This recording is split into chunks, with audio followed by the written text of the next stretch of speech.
Λοιπόν, μπορούμε να αρχίσουμε την δεύτερη συνεδρία, το σώμα ως μέσο για το πνεύμα. Τρεις εκλεκτοί επίσης ομιλητές, ο καθηγητής Andrew Louth, καθηγητής των πατερικών και βυζαντινών σπουδών στο Ντάραν και στο Άμστερνταμ. Θα μας μιλήσει για τη θεολογία του ενδιάμεσου σώμα πνεύμα. Η ομιλία θα είναι στα αγγλικά. Ξαναλέω ότι όποιος θέλει να το ακούσει ελληνικά, υπάρχει δυνατότητα έξω, υπάρχουν interpretation. Please contact the secretariat right outside for you to get the device. So, thank you very much.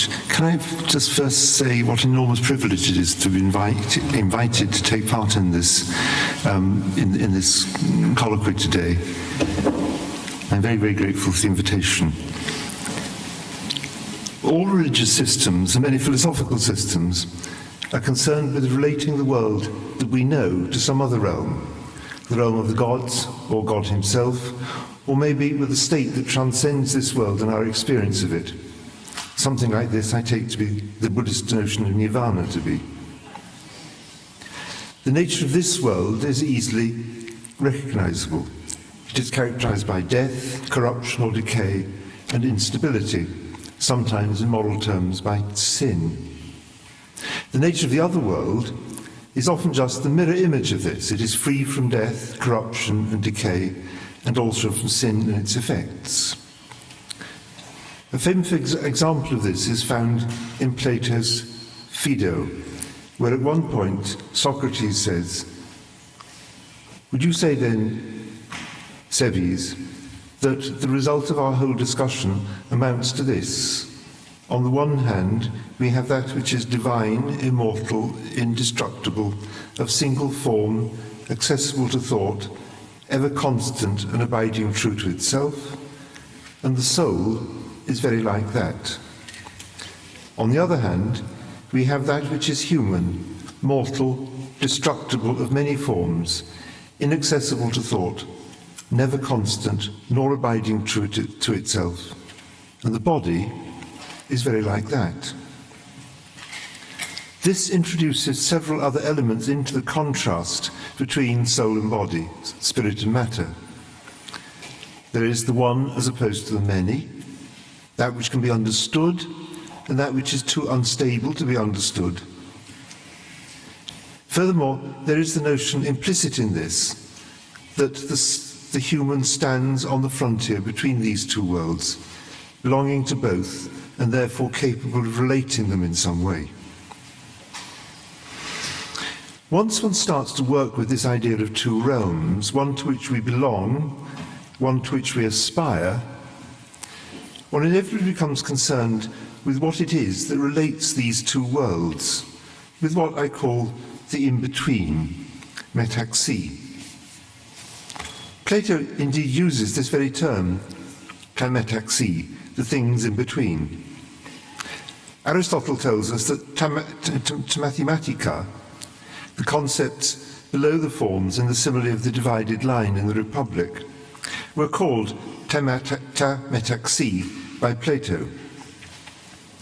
In the Symposium, we learn from Diotima that everything daimonic, daimonion, is between metaxi, the divine and the mortal.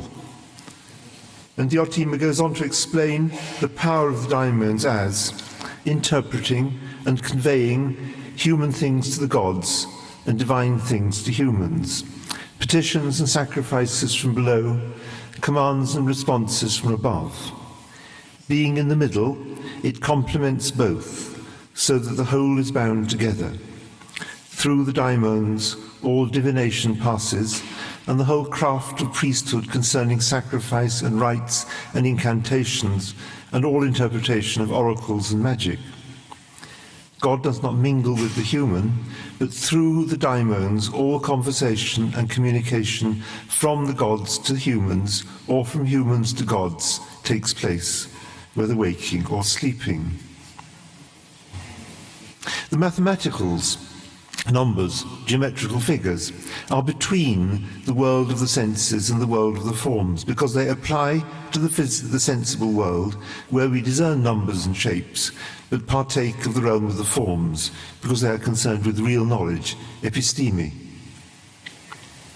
The daimons are presented as intermediary beings between gods and humans, spiritual but capable of change. Later Platonism, Philo, Plotinus, and the Neoplatonists have a developed interest in the realm of the in-between. There is no time in a brief paper to pursue that now, at least directly, but it would, I think, be useful to look at just very briefly at some of the analogies used by the Neoplatonists to relate this world to that, to relate the many to the one.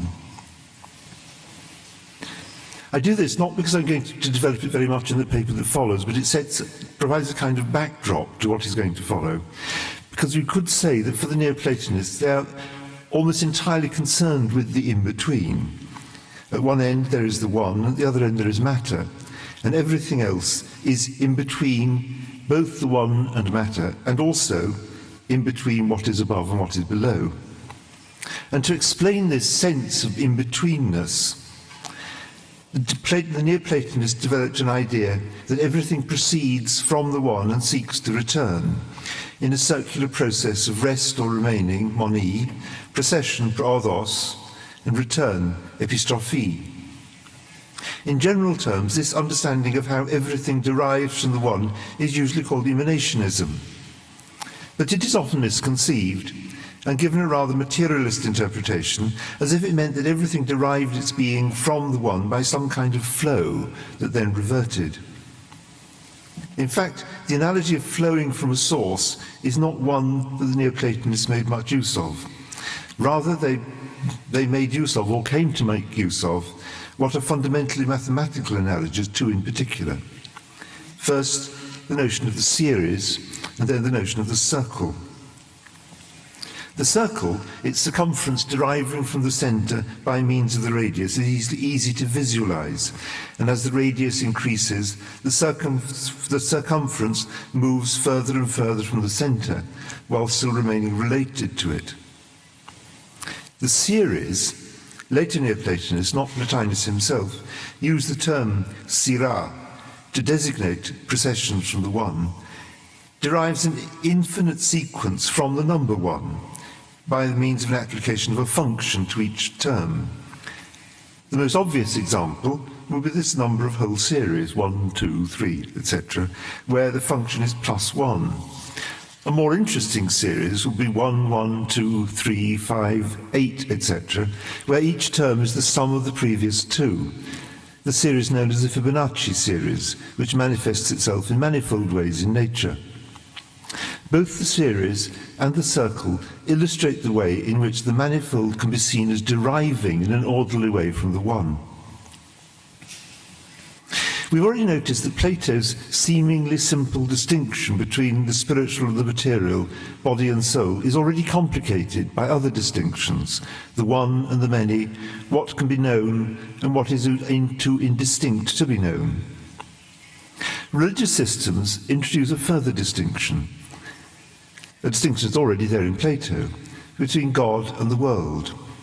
And in Christianity, this distinction is sharpened into the distinction between the uncreated God and the created order, which is brought into being out of nothing by God. This radical distinction between the uncreated and the created took time to develop as a concept within Christianity, but it is firmly established by the 4th century. This distinction fits awkwardly with the distinction between the spiritual and the material. Indeed, understood radically, it collapses the distinction between the spiritual and the material, for everything apart from God, though he is universally conceived of as spiritual, is created. In contrast with God, everything created, spiritual or material, is equally distant from him, or equally present to him, or rather he to it. What then becomes of the distinction between spirit and matter in the light of this fundamental distinction between the uncreated God and the created order?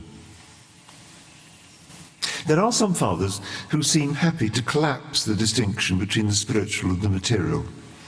And I think one can see something of this in St. Athanasius. It is not, however, the general view. The distinction between the spiritual and the material, indeed the superiority of the spiritual to the material, remains convincing. St. Gregory of Nyssa, for example, explicitly maintains that the supreme distinction of all beings is that between what is perceived by the intellect and what is perceived by the senses. The Platonic distinct division between the spiritual or intellectual and the material or sensible is still of prime importance for him. But nevertheless, he also regards the distinction between the uncreated and the created as absolutely fundamental. Indeed, it is Gregory who explored more deeply than any of the 4th century fathers what this might entail. So that when he called the distinction between the intellectual and sensible supreme, anotato, we should probably interpret him as meaning that the divide between uncreated and created is not actually to be conceived of as a distinction between entities that can be classed together as beings. It is rather, it is between beings themselves and God, who is beyond being. But how are these two divisions of being, to use Eriugenes' term, brought into relation with each other? I can only briefly explore one way here, which seems to me fundamental to the Christian understanding of the created order. And the distinction that I draw is one that does relate very closely to our theme, the theme of the distinction between body and spirit.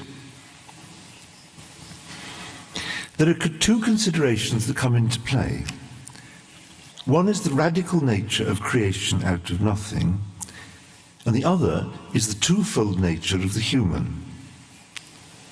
Both ideas we've already introduced.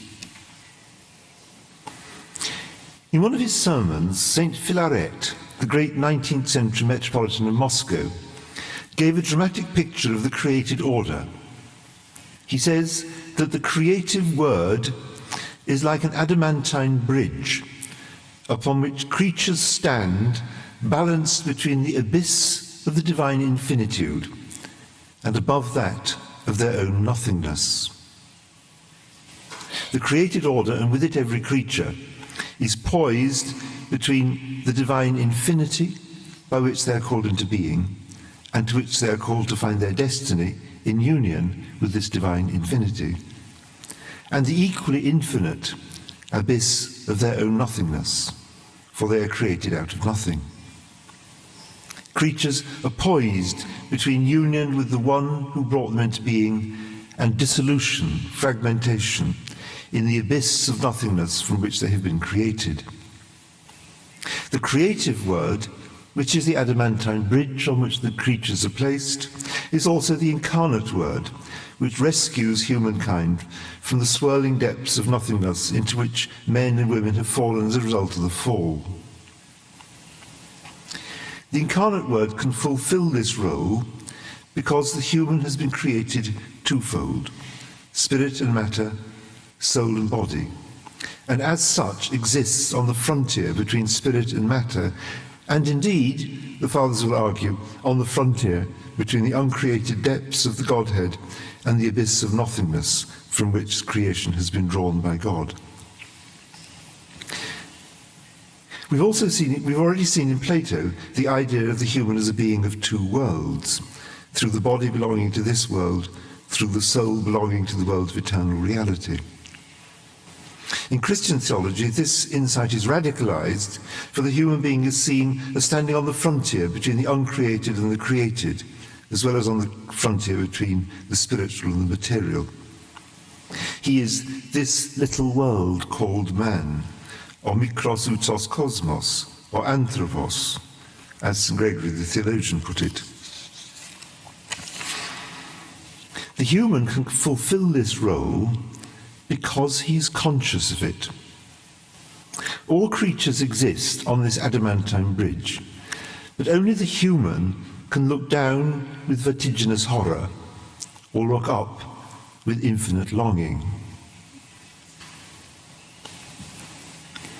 And this relates, I think, to what Pascal, the great 17th century thinker, called the grandeur et misère de l'homme, the greatness and the wretchedness of the human. It is this that distinguishes the human from the rest of the created order. Man is aware of himself, of his condition, and he is aware of this because he is spirit or soul. Pascal's reflections on la grandeur et misère de l'homme bring out the distinctiveness of the human. Just a few of the thoughts that he gives us. I can well conceive a man without hands or feet or head, for it is only experience that teaches us that the head is more necessary than the feet. But I cannot conceive of a man without thought. That would be a stone or an animal. The greatness of man is great in that he knows himself wretched. A tree doesn't know that it is wretched. It is therefore wretched to know oneself wretched, but it is something great to know that one is wretched. All this wretchedness even proves his greatness. It is the wretchedness of a great lord, the miseries of a dispossessed king. And reflections like this in Pascal are summed up in perhaps the most famous pensée along these lines, the one that he entitled Roseau Pensant, Thinking Read. It is not from space that I must discover my dignity, but from the conduct of my thought. I would not have more through possessing the earth. By space, the universe encompasses me and swallows me up like a point. By thought, I encompass or comprehend it. But the human is not disembodied thought, a disembodied spirit. It is through the material body that he apprehends the world, through the body that he realizes his condition as poised between the infinity of God and the infinity of the nothingness of creation. This sense of the twofoldness of the human is central to much patristic theology, not least to the theology of St. John Damascene. For him, the human stands on the frontier between God and the world, and equally between the spiritual and the material. Indeed, in this latter respect, he reveals a status that transcends that of the angels, who are in their nature simply part of the spiritual world. Christianity, the Damascene presents as a religion that is peculiarly adapted to the twofold nature of the human. The human was created, body and soul, to stand at the frontier of creation and hold it together, to give it meaning. The spiritual is manifest in the material, and the material discloses the spiritual. And this is achieved by the symbolic nature of the created order, whose meaning is manifest in the symbol, which is interpreted by the human, while only exemplified in the natural and animal order.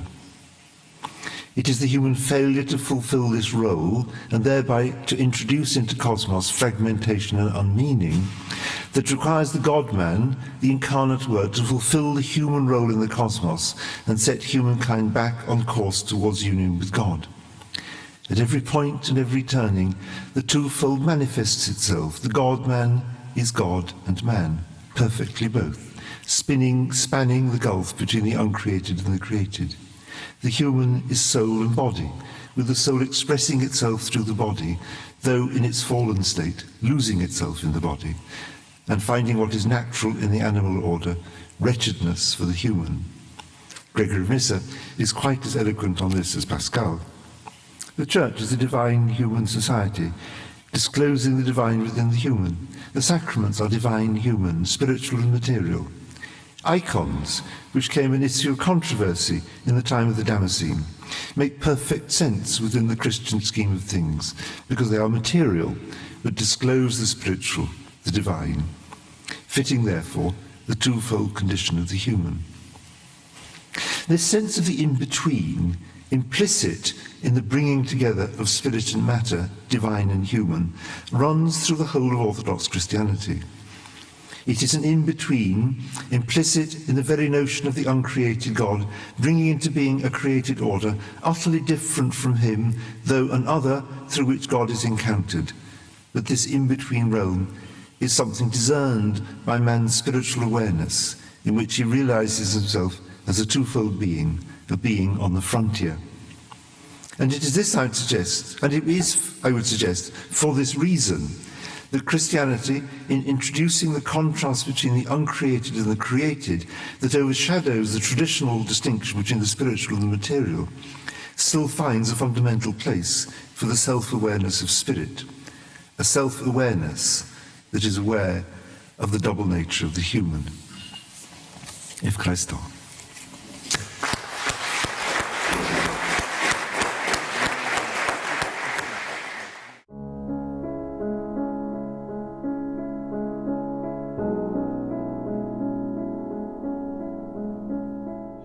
Μπορούμε να περάσουμε στην δεύτερη ανακοίνωση. We can now proceed with the second presentation by our colleague, recent Professor Todorovic, who started in Australia, the Department of Modern Greek Studies. But today he teaches at the Kapodistrian University of Athens, Department of Social Theology. His field of work is art. We owe him the image of the conference, and he will speak to us about the expressing my sincere gratitude to the entire Onassis Foundation, and more specifically to Professor Babignotti and Dr. Niki Tsironi, for this wonderful opportunity to present my work at such a high-level event. Also, by virtue of being one of the past scholarship recipients of the Onassis Foundation, I feel most obliged and at the same time honored. Επίσης, ευχαριστώ όλους τους φίλους και συναδέλφους που ήρθαν σήμερα να παρακολουθήσουν την In my comprehensive study, which I will only concisely discuss today, I focus on the unfolded marble panels inside the interior of Hagia Sophia of Constantinople, and particularly on the way in which their selection and the concept of their installation may have been influenced by the mystical teachings of Dionysius, the pseudo-Areopagite. And I might need to explain why I prefer the pseudo-Areopagite to pseudo-Dionysius later. I'm aware of the unusual stipulation of that name. Approximately a decade before Hagia Sophia was built, Dionysius' teachings were already assuming a rising influence in the thought of the Church, as well as in the realm of the ecclesiastical arts. Bearing in mind the variety of previous approaches to the topic of marble panels, and also bearing in mind that the technique of unfolded marble panels is older than the Christian artistic tradition, my aim was to examine the possible ways in which the teachings of Dionysius the pseudo-Areopagite regarding the infiltrating transcendental vision and divine darkness could have exercised an aesthetic kind of influence on the concept and process of cutting, selection, and installation of unfolded panels of colorful veined marble that decorated the interior of Hagia Sophia. Due to time limitations, I shall have to omit a number of important segments of the study, including the historical overview of relevant philosophical and patristic thought. I should only concisely point out that the term gnophos, which Dionysius uses for darkness in the context of transcendental vision, and which was used before him in a like manner by Gregory of Nyssa, is an antithetic term that actually means darkness of the light, gnophos to photos. More particularly, according to Dionysius, it is only by transcending the realm of logic that one can begin to experience God as light. Otherwise, he is experienced as darkness. Also, Dionysius teaches that this transcendental process of experiencing God as light is itself endless. In chapter 2 of Mystical Theology, Dionysius instructs that through not seeing, via avlepsias, and through not knowing, ke agnosias, we may arrive at the darkness which is beyond light, hyperphoton gnophon. In the continuation of that text, he uses an interesting metaphor by referring to the process of carving a marble statue, where the real emphasis is not so much on the statue, but rather on the process of removal of the excess material which hinders the path of one's, I quote, clear vision. In fact, as we shall see, when the text is read analytically, it becomes clear that the metaphor implies that the clear vision of the hidden, the katara tu krifiu thea, is in fact synonymous with the deducting process of carving or chiseling. The carving metaphor from Dionysius' second chapter of Mystical Theology reads as follows, quote, "We pray that we may come unto this gnophos, which is beyond light, and that through unseeing and through unknowing, we come to see and to know that which is above vision and knowledge, precisely through not seeing and through not knowing, because this in fact is the truthful seeing and knowing, and thus praise superessentially him who is superessential, by the abstraction of all things, like those who, making a self-existent statue, deduct all the surrounding material that hinders the vision of the concealed, and simply by that abstraction show the hidden beauty." The metaphor of carving is of course much older than Dionysius, and was employed in a relatively similar but not identical manner by Plotinus in the 3rd century. Thus, Dionysius' originality is not to be detected in the cited metaphor of carving itself, but in the particularity of the transcendental meaning that he ascribes to it. That is, in the idea of the anagogical, infiltrating, and transcendental vision, which implies seeing and experiencing that which is beyond vision and knowledge.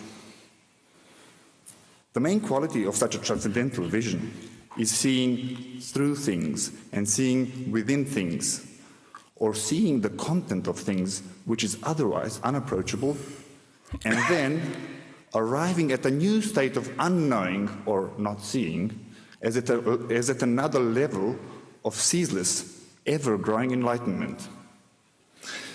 Accordingly, in the 2nd chapter of Mystical Theology, the adjective apokekrimenon, which means hidden, and which refers to the beauty of the metaphorical statue, and the adjective apokryptomenon, which also means hidden, and which refers to the superessential darkness, hyperousion gnophon, that, in Dionysius' words, is hidden by all the light that is in sensible things. Ton hypopandos tu entis ousi photos apokryptomenon. Both allude to the vision of that which is otherwise unapproachable by ordinary sight and understanding. As used by Dionysius, these adjectives also allude to something which is not a product of one's fantasy or imagination, but which exists regardless and independently of one's vision and understanding of it. This is explicitly implied in the carving metaphor mentioned above, where Dionysius says, quote, "like those who, making a self-existent statue," and so on. More specifically, Dionysius uses the ancient Greek adjective αυτοφυές, which is composed of two words, αυτό and phione. The first word in this context means that, denoting a thing, a fact, or other phenomenon. And the second means I am begetting. Hence, the adjective αυτοφυές does not simply mean natural, but also bears the implication of self-existent and non-artificial. Most importantly, as I argued more extensively in my study, Dionysius ascribes to the experience of vision a bodily quality, where in a certain sense, vision is understood as an experience of the entire body. It is instructive that, just like Gregory of Nyssa, who in explaining what it means when it is said that Moses actually entered the gnophos, used the verb diadii, which means infiltrates. The related verb is dini, which also means infiltrates, is used in relation to Moses in a similar manner by Dionysius in the 1st chapter of Mystical Theology, where he says that Moses is ton gnophon tis agnosias is dini, infiltrates into the gnophos of unknowing. This concept of a bodily kind of infiltration into a sphere, which is normally off-limits, could have inspired those who were in charge of cutting and selecting marble blocks and installing them thereafter as panels within Hagia Sophia. They could have reinvented this concept for it to be applicable to the cutting of solid marble blocks in a rather immediate way. In the 3 following slides, I have attempted to visually explain how the reinvention of Dionysius' idea of the infiltrating transcendental vision could have occurred in the process of producing unfolded marble panels. These images attempt to reconstruct a scene at one of the Proconnesian marble quarries.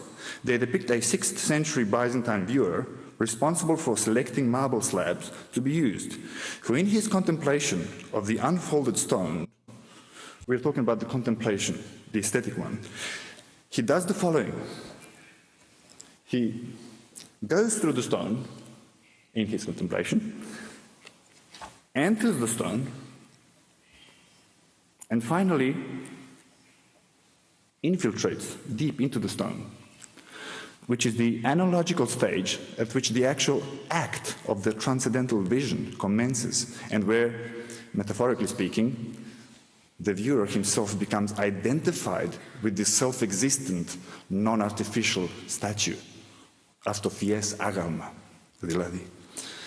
mentioned in Dionysius' carving metaphor, and thus becomes immersed in the divine darkness, which then is experienced by him as light.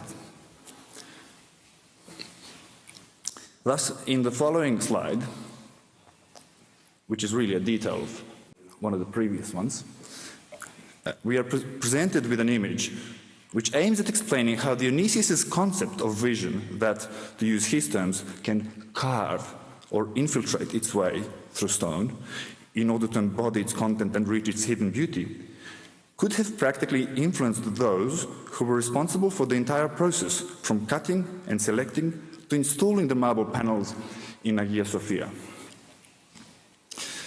More particularly, in this slide, we discern a human figure which stands between 2 freshly cut marble blocks, as if trying to envisage how it would be to see within the closed mass of the marble before it was cut.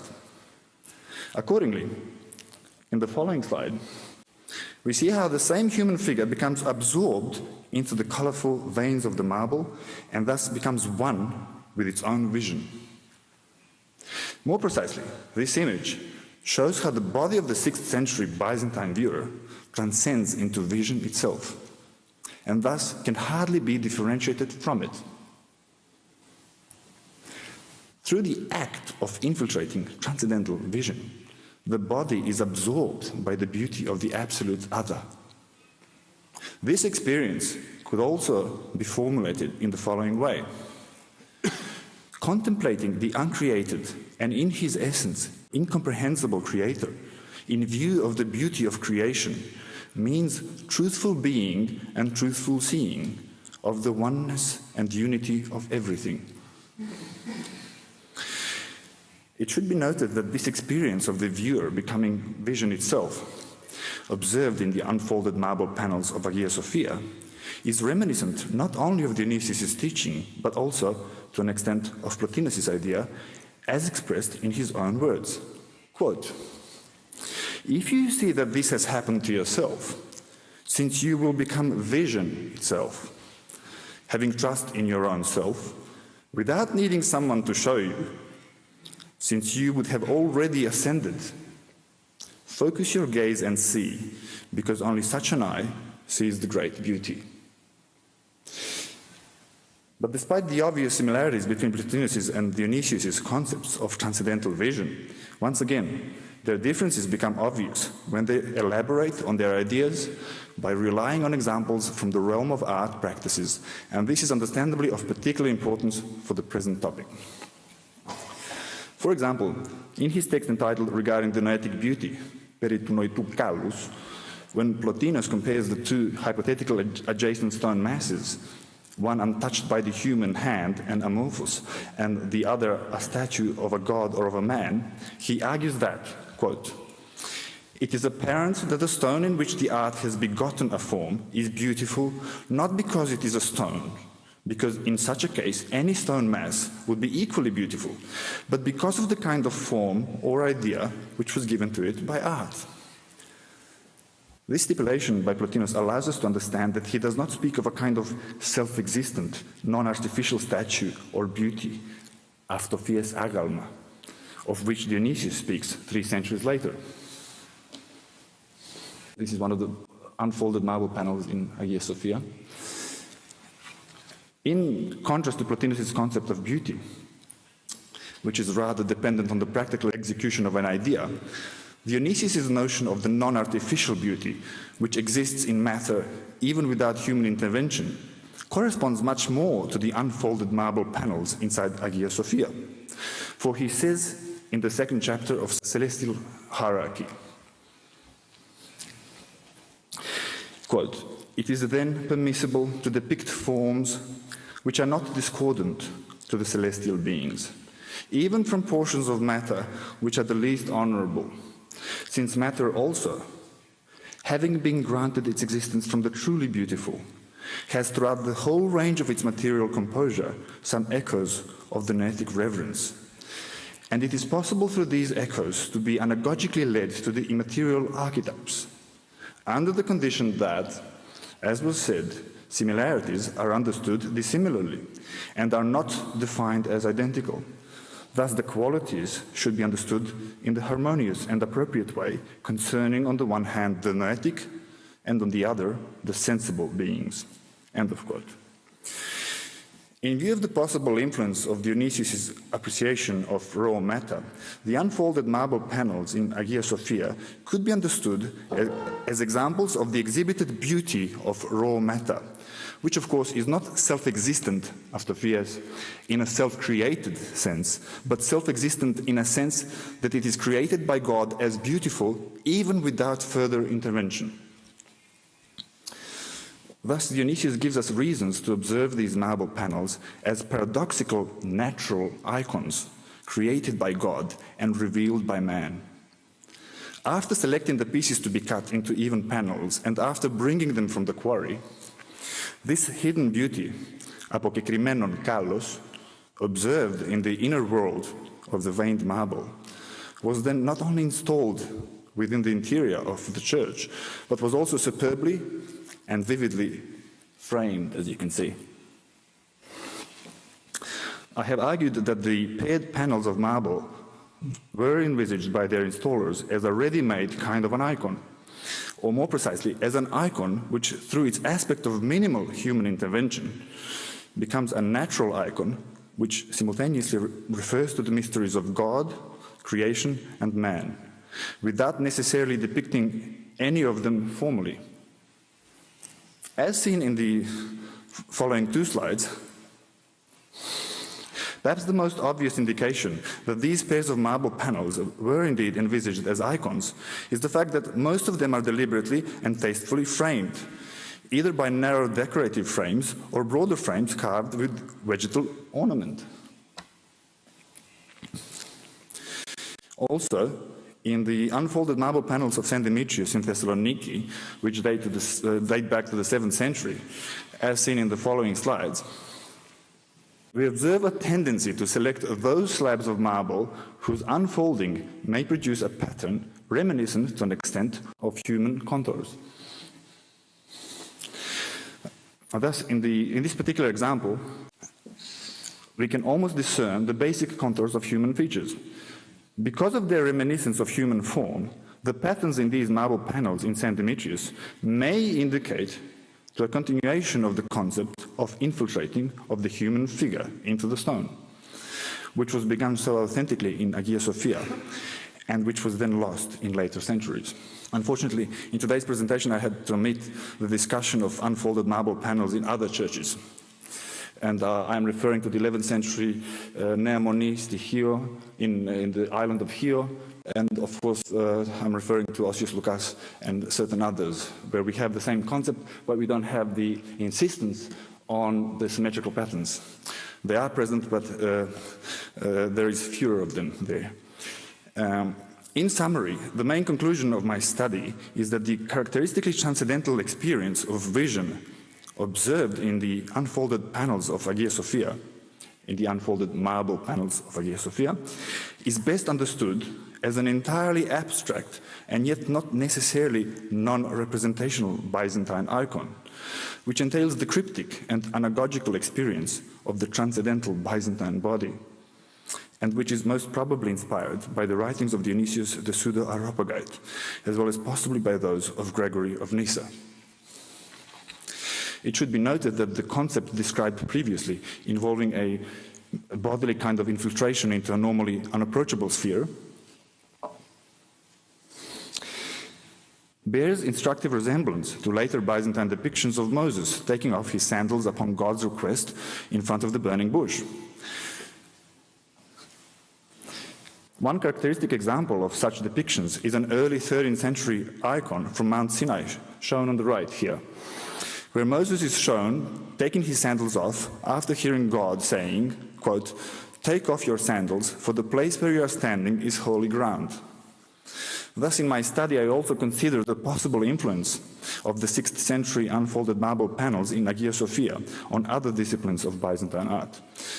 This can indicatively be observed, and I'm very sorry that we don't have enough time, and this is where it gets interesting. This can indicatively be observed in the following slide, where we see a detail of one of the cherubs from the pendentives of Hagia Sophia next to one of the unfolded marble panels. We can also perceive an influence these marble panels had on later examples of Byzantine art. When we look at the 14th century depiction of Transfiguration, on the right, where the symmetrical rendering of the mountainous landscape, as well as the repetition of the stripe-like rays of light which emanate from Christ, remind us of some of the symmetrical abstract patterns of unfolded marble panels in Hagia Sophia. Thank you very much.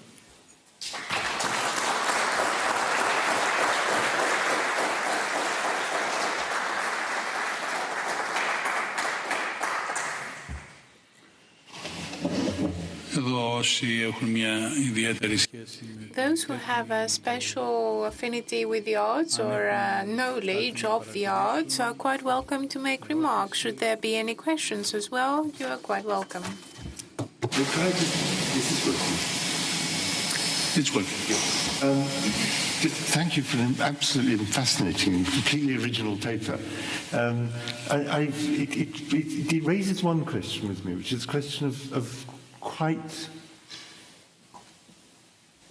what sort of an influence Dionysius could have had. What kind of influence Dionysius could have had in the period which I suppose is between sort of 535 and 560.